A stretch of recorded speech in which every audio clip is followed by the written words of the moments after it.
I would want a real investigation. Like, I really want someone to look and tell me how trying to blackmail somebody out of their job, stalking them, showing up at their home, and forcing them into the legal system to get protection in their workplace is a value that any progressive company could hold.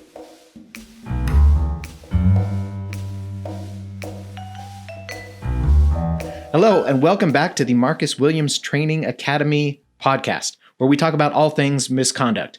Today is a very special episode because it is the first in our series, Misconduct in Real Life. In this series, we will take your stories, people who have experienced misconduct in the workplace or in their school, and break them down. And this can come from the perspective of the victim, the perpetrator, or the investigator. I want to listen to and talk about how misconduct was handled in your organization. And as you'll notice in this episode, we will respect your privacy, maintain your anonymity if you so choose. So if you have a story to share before we get started, please leave a message. Send me an email, info@williamsconsultgroup.com. Send me a direct message to let me know that you would like to share your story. Now, the way this works is I will take my guest through what happened, and I don't have any advanced notice. I may have some details just to make sure that it's right for the show, but I don't have any of the details. I want to experience this story live for my audience. I will listen to the story. We'll talk about what my guest thinks should have happened or how it should have gone down, and then I will take my perspective. Granted, I'm only hearing one side of the story, but I'm going to take that side of the story and say, this is what they did right, this is what they did wrong, this is what should have happened, and in a perfect world, this is how it should have been handled. We are starting today with a guest that we will call Steve. And we will hear his story, and this is the first time that I have heard his story. So before we jump into that and listen to that interview, please subscribe. Hit the notification bell if you'd like to be notified when new episodes drop. Leave a review and share with your friends. That is the best way for you to help support this podcast. And again, if you have a story to share, if you want to be a guest on the podcast, reach out. Leave me a comment, leave me a message, send me an email. You can go to my website at williamsconsultgroup.com and look for the podcast page, and there will be a submission there if you are interested in becoming a guest on the podcast. All right, so we are going to dive right in. Again, this is the first time I have heard Steve's story. All right, Steve, thank you so much for being with us today. So I just want to tell everyone that I don't have any pre-knowledge of the situation or what he went into. So this analysis and this conversation is all happening live as we talk. So Steve, you've said that you've dealt with some issues, some misconduct in your employment, and we're not going to name the company or anything. We're going to keep that anonymous because our focus here is going to be on what happened and how it was handled and what companies can do to handle it better in the future. So starting out, Steve, can you just tell us kind of the situation, give us the rundown or the story of what happened in your situation? Sure. So without going into just a ton of detail, I was let go for the first time from a job ever for what I was told was gross misconduct.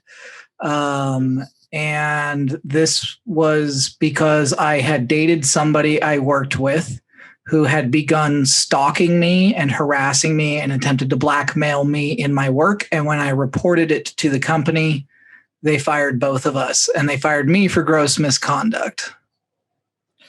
Okay. So there's a lot there, a lot to unpack. So I guess the first question people are going to be thinking and asking is, was there an official policy at your company of dating a coworker? So that was going to be one of the first things. If I ever had to tell this story to anybody other than the people that were sort of involved, it's to explain that not only was there not a policy, but dating within the workplace was encouraged from the top down. The CEO had dated and then married his executive assistant. When we would have parties, he would say, you know, when our employees get together, they make babies. And I don't think he was talking about storks.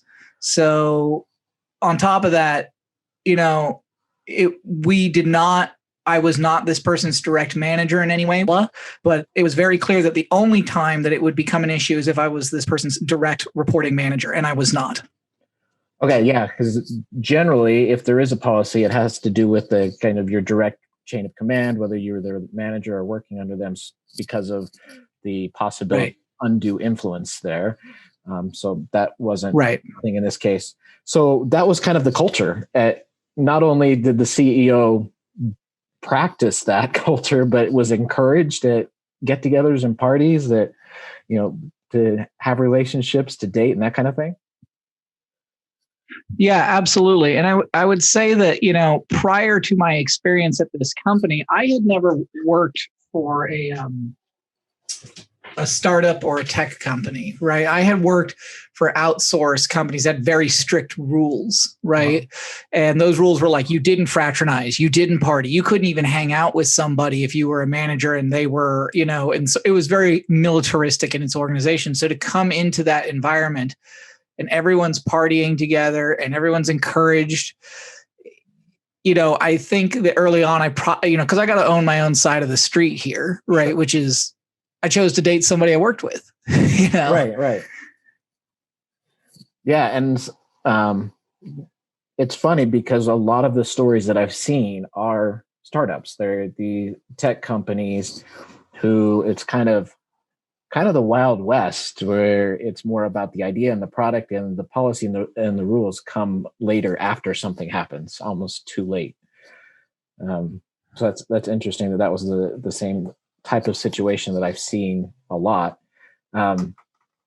So describe to me the stalking, or how that evolved from a relationship to, I'm guessing you broke up before the stalking happened, or was it while you were still dating, or how did that all come to be? Yeah, so the stalking happened. So, and obviously, like, this is almost a year ago for me, if not a little bit more. So, you know, it's not as fresh a wound for me to talk about, but this person had a lot of mental illness, which I think contributed to the complications in the events that happened, right? Which is that, like, legitimately this person had a number of difficulties that were not only happening in the workplace, but just in general in her life. Right. And stalking took the form of constant texting, constant phone calls, checking up on me at all times. And then, you know, I had a life event happen at the beginning of that year. And it was, you know, a thing that really, like, it's just one of those, like, I was a victim of a violent crime, completely unrelated, completely, you know, just being in the wrong place at the wrong time kind of deal. And I had to take care of myself. And as soon as that happened, that's when the stalking really took over, because I couldn't be there. I couldn't respond to every text message. I couldn't, you know, I just didn't have the energy. Right. And that's when there were angry emails, angry voicemails, and then she broke up with me, and I just didn't fight her about it because I didn't want to fight about it, right? At that point, I was like, cool, goodbye. And then, you know, we're still working together. And then one day I start getting messages in my personal email, and I had a conversation with my boss and kind of let him know what was going on, you know, about the first round of stalking. And I had even gone as far as attempting to get a temporary restraining order, and had been granted one, but just did not have the energy to follow it up. I actually dropped like 40 pounds in a month. Yeah. Like, I got really sick. I couldn't take care of myself. And so he was aware of the situation, and his answer to me was, listen, unless she does something using work equipment, we can't do anything once the temporary restraining order had lapsed. Right. And so on the night where I started getting messages in my email, then suddenly I didn't respond to them, because why would I respond to them? They were oddly threatening. They were like, why aren't you talking to me? Why are you mad at me? You know, and I had walked by her desk earlier in the day, and I was just in a hurry because I had to use the restroom. And so she wrote me this big long email about how she felt threatened in the workplace because I had walked past her. And then when I didn't respond to that, I started getting emails in my work email. And my work email said, like, you better respond to this or I'm going to tell them, this detail, that detail, and another detail about our private lives. And she sent me a video of her writing the email to her boss and said, you better respond to me or I'm going to send this. So I called my boss and said, hey, this is what's going on. She's now using work equipment to harass me. And he said, great, put all of that into an email for me. And so I did. And in the time it took me to write the email, she showed up at my home, knocked on the door, refused to leave, and was screaming at me on my front doorstep. I had to call the police. The police removed her. Once the police left, she returned and smashed a guitar that I made her on my driveway steps. And at that point, I went in the next day and my boss said, hey, can we talk? And I said, sure. And in hindsight, I wish in this conversation I had immediately quit my job, because if I had, I would have been in a better position to kind of defend myself against what happened next, right? Which was, he pulled me into an office and he said, well, you're both here at work and I can't guarantee your safety. So one of you needs to leave. And as you're the salaried employee, we'd like you to leave. And, being a good, loyal employee, I said, sure. Yeah. Okay. No problem. Whatever you want. That afternoon, I got a call from our HR department from someone I had never spoken to.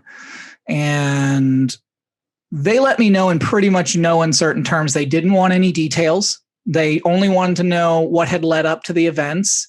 I offered them emails, text messages, phone call recordings, whatever they wanted with dates, and they refused all the evidence. And they, at the end of it, again, in hindsight, I wish I had understood what this term meant. They said, well, we just wanted to hear everybody's side of the stories before we started the ball rolling, which I should have taken to mean they've already decided what they wanted to do. And this was just a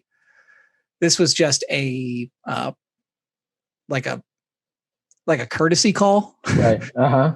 And so the next Monday, I actually had to go to court on that crime thing. And I ended up applying for a new restraining order. And in where I'm at, it's pretty difficult for a guy to get a restraining order against a woman. You have to prove that you have physical bodily harm possible. What I submitted to the court, within 25 minutes, I had a new temporary restraining order.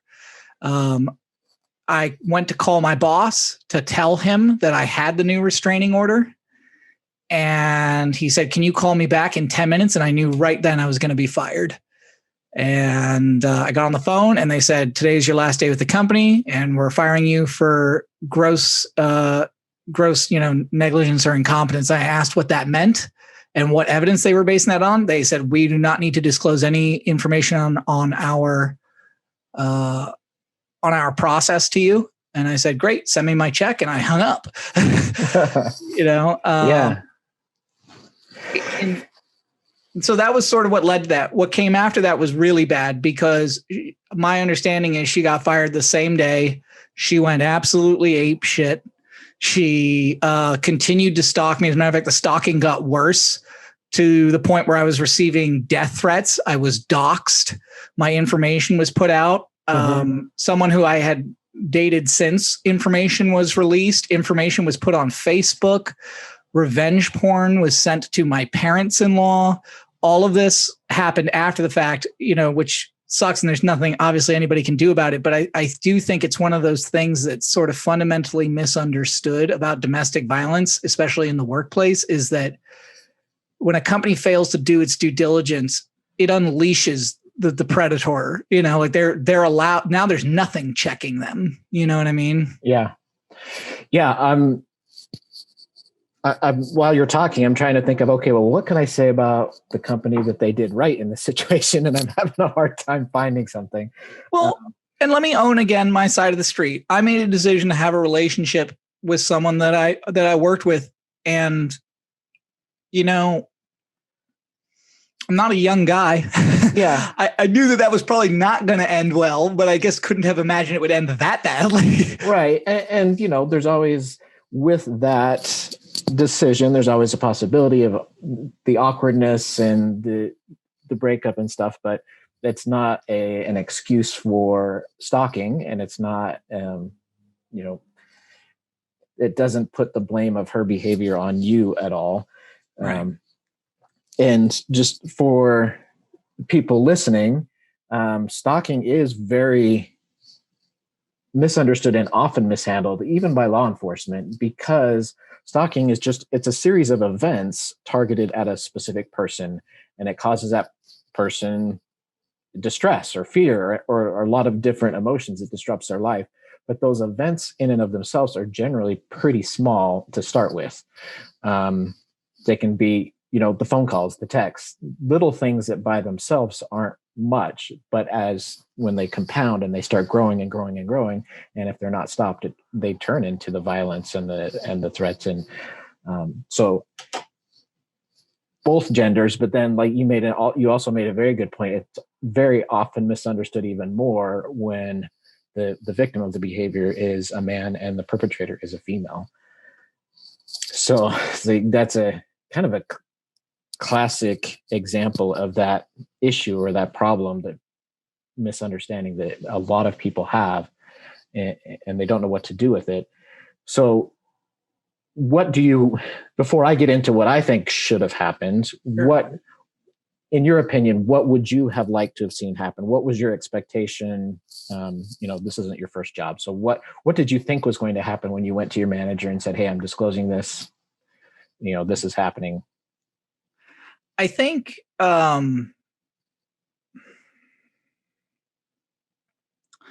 tech companies have this reputation of being very progressive and forward thinking, but the reality is that tends to end at the HR department, right? The HR department's job in most tech companies is to wash whatever the company decision about a particular subject is. And I think that something that I didn't understand at that moment is lawyers are not HR people and HR people are not lawyers, right?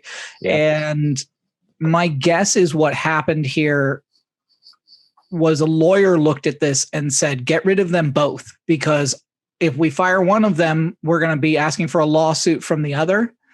And it's a no-win scenario. And so we had to fire them both. Now, what I would have liked to have happened was have a real investigation done, because it was very clear to me on that Friday when I came in that less than 24 hours had passed and someone had already made a decision about what was going to happen. And the conversation with the HR person was a courtesy. I found out later on, and this would be my advice to anyone who goes through a stalking situation in your workplace. Had I gone and gotten the first restraining order and followed through on that process, I would probably still be employed today. But when I talked to an employment attorney, he said, because you went back, which again, fundamentally misunderstands domestic violence and stalking, right? Is that you're being conditioned to want to go back by a domestic violence perpetrator or a stalking perpetrator. You are being randomly reinforced and made to want to go back to that person. So it's going to happen. Had I gone through that the first time, I'd still be employed. But because I let it go and went back, and then a second time had to say, hey, this is going on to the company, that was warrant enough to just say, listen, we just don't want this here.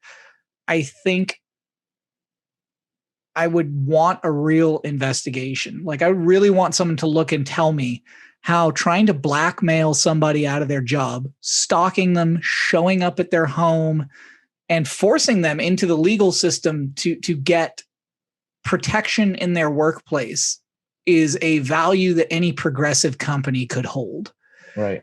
Because once something goes into the court system, it's already so off the rails that, and again, had I understood what my boss was telling me, I can't protect you in my workplace. I don't know why I didn't turn to him and say, that's your whole damn job. And if you can't, here's my resignation, because had I done that, I could have taken that conversation and then gone to a lawyer and said, they literally created an unsafe work environment, instead of saying, yeah, sure, I'll take off for the day. I want to be a good employee, Yeah.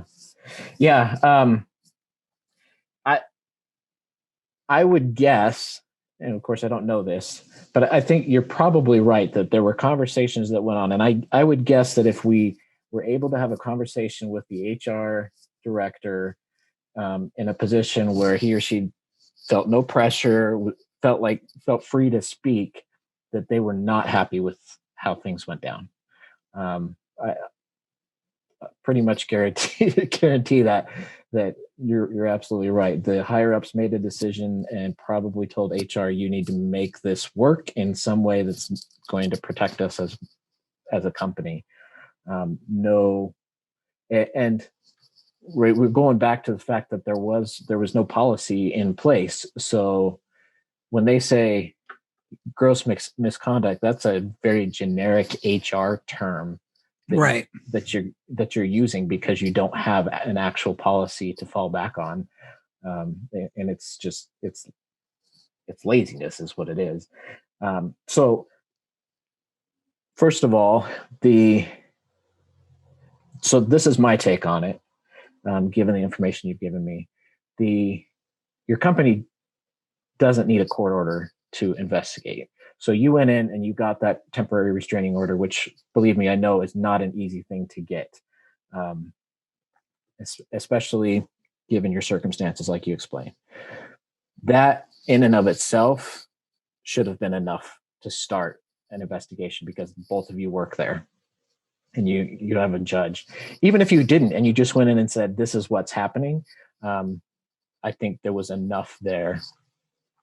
I can see the manager saying, yeah, but it's not happening on company property. Well, the dynamics of domestic violence, the dynamics of stalking bleed into the workplace. It was obviously impacting the workplace, and they could have easily made that connection had they wanted to.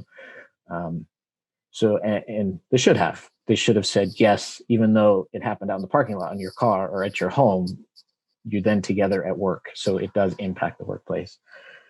And then even if they punted on all that stuff, as soon as she started using the company equipment, there's no excuse. They can't try to pawn it off on someone else anymore. It's happening in the workplace. And she created her own evidence. She created a video of her sending this email to you or to her boss with threats. So it really wouldn't have been that complicated of an investigation, but that's exactly what should have happened is when the leaders got together and say, we have the situation, it could be really bad. It could turn into a workplace violence situation. What do we do? The correct response should have been, we need to do the way to cover us and to protect our employees. We need to do an investigation. And if that means that we put both employees on some sort of administrative or paid leave in the meantime, so they're not in contact with each other, then that's what we do. But we need to be able to articulate that we did everything that we can. We can play the what if game. What if she did become violent? What if she came to work one day with a gun or with a knife, and carried through some of those threats? And do you think the company, with the decision and the way they handle it, it's not, it would be bad. It's not going to go well for anyone. So there really was no forethought. It feels like there was we need to make this problem go away. What's the quickest way we can get rid of it and make it go away? I'm actually a little surprised that because you're the one that came forward with the complaint and you were the victim, that they didn't actually try to sweeten the deal instead of firing you for gross misconduct, because that doesn't make any sense. But I actually had expected hey, this is going to be your last day. Here's a severance and here's a piece of paper that says you can't sue us. Right. Right. I had expected that. And the fact that none of that happened. I mean, the other thing too, is in my state, and this is a very fine line, if they had picked up the phone to let me tell them that I had a new restraining order, they probably could not have fired me. So they had to get that done as quickly as they could.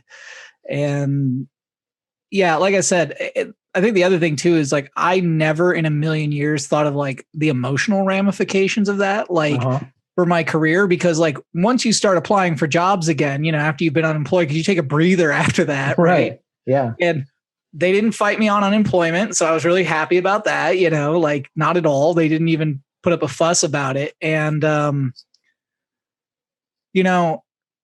you end up applying for jobs and wondering if everyone knows what happened, right? Which is a Right. really weird feeling. Right. Or the next job on the application, they ask you, have you ever been fired for misconduct? Well, Right. I guess technically yes, but no, because you didn't actually do anything and there was no investigation to prove you did anything. So Right. how do you answer that and still feel like you're being honest with future employers? Absolutely. And I mean, it's made, the other thing too is like, it's exactly that feeling of like, how do you be honest about a situation that's that messed up? Like you can't. And so I end up going into interviews and just saying, why'd you leave the company? Oh, we parted ways mutually because luckily in my state, those services are those, that information is very well protected. Right. Yeah. So they can't ever say why I was let go.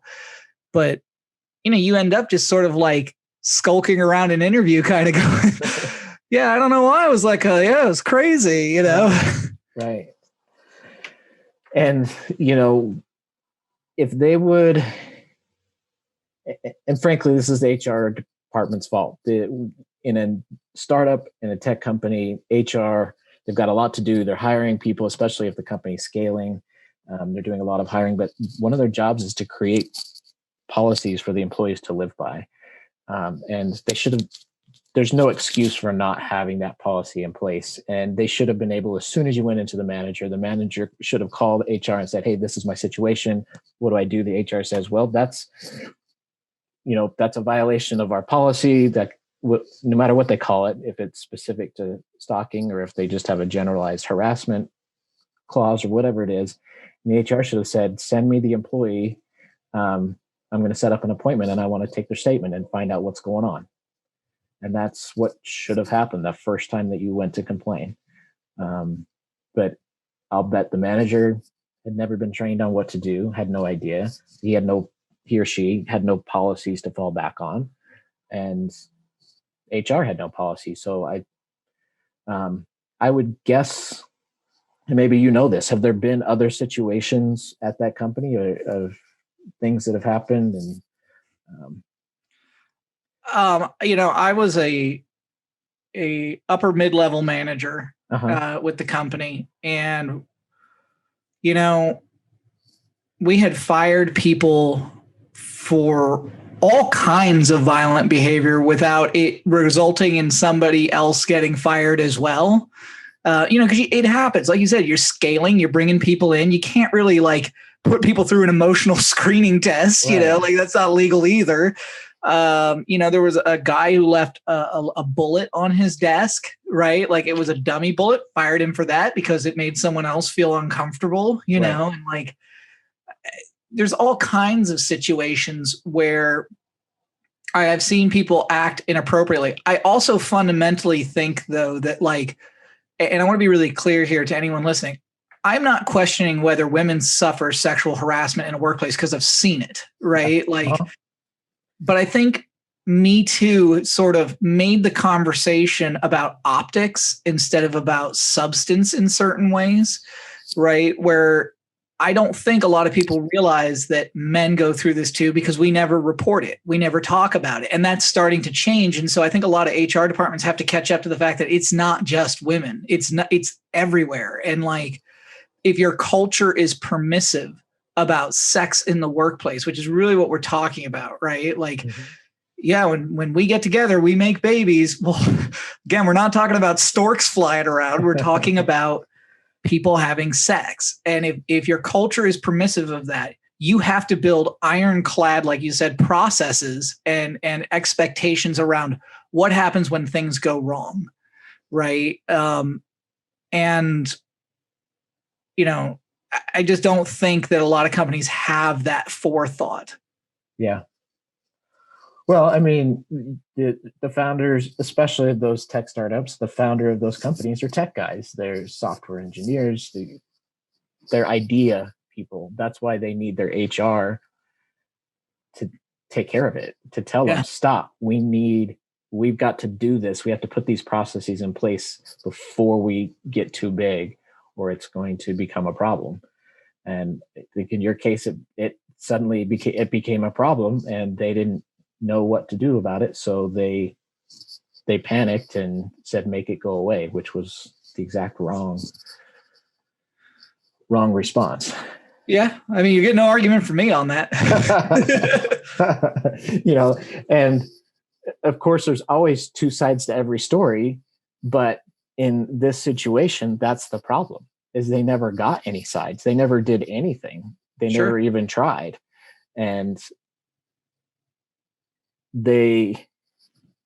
if something did happen and the investigators, God forbid, she carried out a threat afterwards when she kind of went off the rails and the police went back to the company and said, well, what happened? What did you do? They've got nothing. Right. There's absolutely nothing there. And I know that's kind of a callous way of looking at it, but part of what I'm looking at is, from the employee's perspective, but also the company's. This is not just about treating people right. It's about protecting your company and protecting your people as well, because you don't exist without your people, and without when that story hits the news, it doesn't matter how good your idea is. You're flushed down the toilet. Well, and I was later told by a very helpful employment attorney was that, the problem is HR departments are told very specifically they cannot adjudicate these matters, right? And if you can't adjudicate anything, then what's the point of gathering evidence one way or another, right? And again, a lawyer looks at any problem and says, how do I make this a win for my client, right? Uh-huh.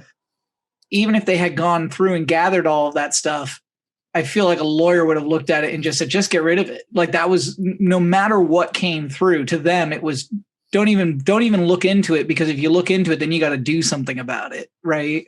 Right. But a lawyer should also have seen the risk of letting you go that way, and the possibility of you going public and going.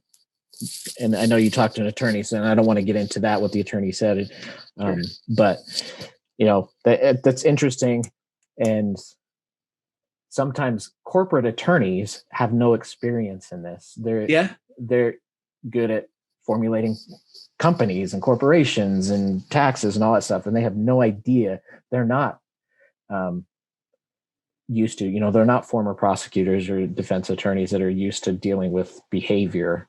Right. So they give this legal opinion. Everyone says, this is great. It came from a lawyer. The lawyer has no idea what they're talking about because that's not their type of law. I mean, I had a case once where, one of the respondent in this case, in a Title IX case, so sexual harassment case or sexual assault in the university, and this student went out and hired like a family friend or uncle who was a water rights attorney. He sued people over water rights, and now he was defending this poor student in sexual assault charges. Like, you might as well have just gone and picked someone off the street. He has no idea what he's doing. There's lots of types of attorneys. So, but if it's just not the right way to look at it, the way they looked at it, because other people see this happening, and what kind of trust do the other employees have? If someone else now in the company is going through something, are they going to go to their manager for help after what happened to you? I mean, yeah, I mean, the short answer is they would be foolish to, right? Wouldn't they? Right. So that's a great, I'm sorry you went through that, but I really appreciate you talking to us about it and sharing that experience, because it is a great example of the importance of being prepared in advance, having your policy and process in advance. One of the things I talk about in the lesson is the dreaded or the emergency strategy meeting, which is, I can imagine it happened in this case. What do we do? Let's all gather around a table. And what happens in those meetings, if there's no policy to fall back on, is the worst ideas always win. Like, they come out of those with ideas that are totally would blow your mind. And I've been in those meetings and I've had to say, whoa, stop, people. You're coming up with stuff that makes no sense at all, but it's this emergency situation that they've got to respond to and got to react to. And you have a group of people around a table that have no idea what they're talking about, making decisions that they should be referring to an expert, So, well, I think our time is about up, but this was a great first example because it had so many different aspects, not only showing that the specific behaviors of stalking and violence, showing how it doesn't matter. Your gender doesn't matter. It can happen to anyone. The lack of preparation, the poor response at the end, it kind of has it all. So I appreciate it very much, Steve, for agreeing to talk to me and for sharing your story. Of course, anytime I can do something to help, I'm always happy to help. All right. Well, thank you very much. I appreciate it. You too. Take care. Have a good one. Right. Take care. You too. Bye. Bye. All right. Thank you very much to Steve for his participation and for his willingness to share such a difficult story with us. I hope you have gained some perspective, not only from his side of the story, but also from the side of what should have happened in this situation. There were clearly some things that he could have done as the employee. There were things that human resources could and should have done, things that the leadership should have done. So this was a great story, and I'm excited for future episodes. I'm excited to hear your stories. If you have been working for any amount of time, you have experienced misconduct in the workplace, whether as a witness, as a victim, as the perpetrator, or as a manager, you have experienced misconduct, and I want to talk to you. I want to hear your stories. So please leave me a message. Go to my website, williamsconsultgroup.com, look for the podcast tab, and there will be a form there that you can fill out with your contact details, and we can get you onto the show. Thank you so much for listening, and I will see you next time on the Marcus Williams Training Academy podcast.